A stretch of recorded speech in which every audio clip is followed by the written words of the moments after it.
You've been lied to about royal jewelry. They tell you it's about beauty, wealth, tradition, symbols of power and elegance. But that's not the whole story. Royal jewelry has started revolutions, exposed murder plots, and brought down governments. Here's what they don't tell you. When royal accessories become evidence of scandal, governments don't protect the jewels, they protect the criminals. In 1907, the British government knew exactly who stole the Irish crown jewels from Dublin Castle. They had evidence, suspects, motives. They covered it up. No arrests, no prosecutions. The jewels vanished forever. In the 1670s, investigators traced Louis XIV's diamonds directly to accused murderers. The Sun King's own jewelry was paying for poison. The king personally burned the evidence.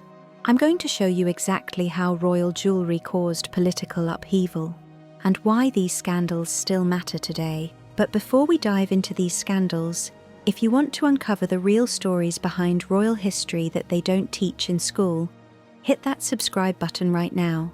Let's start with the scandal that helped destroy a queen, the diamond necklace affair of 1785. A necklace worth 1.6 million livres that Marie Antoinette never bought helped spark the French Revolution. The year is 1772. Two Parisian jewelers, Charles Auguste Baume and Paul Bassange, have a vision. They're going to create the most expensive necklace in history. They spend years acquiring diamonds. 647 diamonds, 2,800 carats total. The finished necklace weighs 2,800 carats. The price? 1,600,000 livres. That's roughly $15 million in today's money. They try to sell it to King Louis XV for his mistress, Madame du Barry. He dies before he can buy it. So they approach the new king, Louis XVI, or more accurately, they approach his wife, Marie Antoinette. The year is now 1778. The jewelers offer Marie Antoinette the necklace. She says no. Too expensive. France is in debt. The American Revolution is draining the treasury. She doesn't want it. The jewelers are desperate. They've spent everything acquiring these diamonds. They need to sell this necklace. And that's when a con artist named Jeanne de la Motte sees an opportunity. Jeanne convinces Cardinal de Rohan, a powerful church official who desperately wants the Queen's favour, that Marie Antoinette has changed her mind.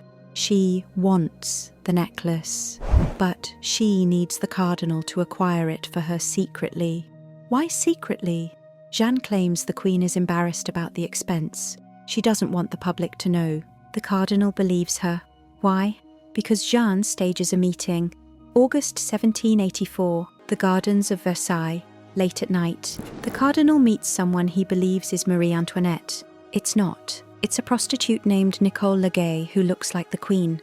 She's dressed in the Queen's style. In the darkness, the cardinal can't tell the difference. The fake Queen accepts a rose from the cardinal, say a few words, disappears into the night. The cardinal is convinced. The Queen wants his help. January 1785. The cardinal agrees to be the guarantor for the necklace purchase. He signs documents promising payment. The jewelers hand over the necklace. They think they're giving it to the Queen's representative. They're actually giving it to Jeanne de la Motte and her husband, who immediately break it apart and start selling the diamonds piece by piece. August 1785. The jewelers still haven't been paid. They approach the Queen directly to ask about payment. Marie Antoinette has no idea what they're talking about. The scandal exploded. The cardinal is arrested. On August 15th, 1785, he's arrested in front of the entire court at Versailles in his cardinal's robes. On the Feast of the Assumption, maximum public humiliation. Marie Antoinette demands a public trial. She wants to clear her name. This is her biggest mistake. The trial happened in May 1786. It becomes a public spectacle. Thousands of people follow every detail. The evidence shows Marie Antoinette is innocent. She never ordered the necklace. She was the victim of the con, but the public doesn't care. They believe she's lying.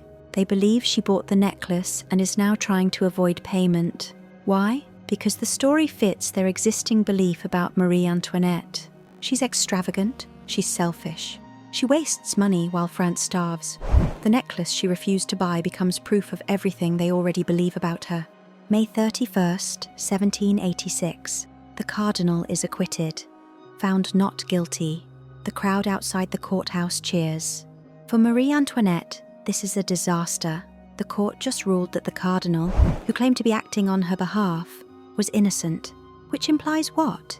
Maybe he was acting on her behalf. Her reputation never recovers. July 1789, 3 years after the trial, the French Revolution begins. October 1789. A mob storms Versailles and forces the royal family to Paris. January 1793, Louis XVI is executed. October 1793, Marie Antoinette is executed. Did a necklace cause the French Revolution? No. France had deep economic problems, political corruption, and social inequality.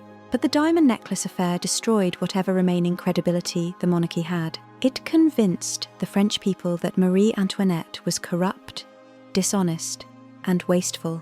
None of it was true. But the jewelry scandal made it believable, and that was enough. Let's go back a century, to the court of Louis XIV, the Sun King, the most powerful monarch in Europe. The year is 1679. Paris police arrest a woman named Catherine de Chaise. Everyone calls her La Voisin. She's a fortune teller, an alleged sorceress, and according to police, a poisoner who helps aristocrats murder their enemies. When police search her home, they find something shocking: records, detailed business records of her clients, names, dates, payments received, and some of those payments, they're jewelry, expensive jewelry, diamond bracelets, pearl necklaces, ruby rings. The police start tracing where this jewelry came from, and the trail leads directly to the palace, to the court of Louis XIV, to the king's inner circle. More specifically, it leads to Madame de Montespan, the king's chief mistress, the most powerful woman in France after the Queen. Here's what the investigation uncovered. For years, Montespan had been visiting La Voisin. She bought love potions. She attended black masses. And according to testimony, she paid La Voisin to poison her rivals for the king's affections. How did she pay? With jewelry. Jewelry that could be traced back to gifts from Louis XIV himself. Diamond bracelets the king had given Montespan. Pearl necklaces from the royal treasury. These items showed up in La Voisin's possession, or had been sold by La Voisin to pay others involved in the alleged conspiracies. The jewelry was a paper trail, physical evidence connecting the king's mistress to accused murderers. The investigation expanded. La Reynie, the Paris police chief, arrested more people, interrogated them, built cases. By 1680, they had arrested over 400 people. The conspiracy seemed to reach the highest levels of French society, and the jewelry kept appearing in the evidence. Every time investigators traced payments, they found royal jewels. Louis XIV had a problem. If the investigation continued, his mistress would be publicly accused of murder. She might be executed. Worse, it would expose that the king had been sleeping with an alleged murderer for years, that he'd been giving her jewelry that she used to pay poisoners. His reputation would be destroyed. So Louis made a decision. In 1680, he created a special tribunal, the Chambre Ardente, the burning chamber. It was called that because it met in a room lit entirely by candles, with walls draped in black. This special court would handle the poison cases, but it would operate in secret. No public trials, no publication of testimony, and the king personally controlled what could be investigated. When interrogations started pointing at Montespan, Louis ordered them stopped. When documents detailed her payments to La Voisin, Louis ordered them sealed. In total, 36 people were executed in the affair of the poisons. 36, including La Voisin, who was burned alive in February 1680. But Madame de Montespan, never charged, never tried. She gradually fell out of favour and retired from court. But she was never held accountable. And all those interrogation records that mentioned her, all the testimony about the jewellery trail. Louis XIV ordered them burned, not sealed, not hidden. burned. He literally destroyed evidence to protect his mistress. The jewelry told a story the king couldn't allow to be told, so he burned the story.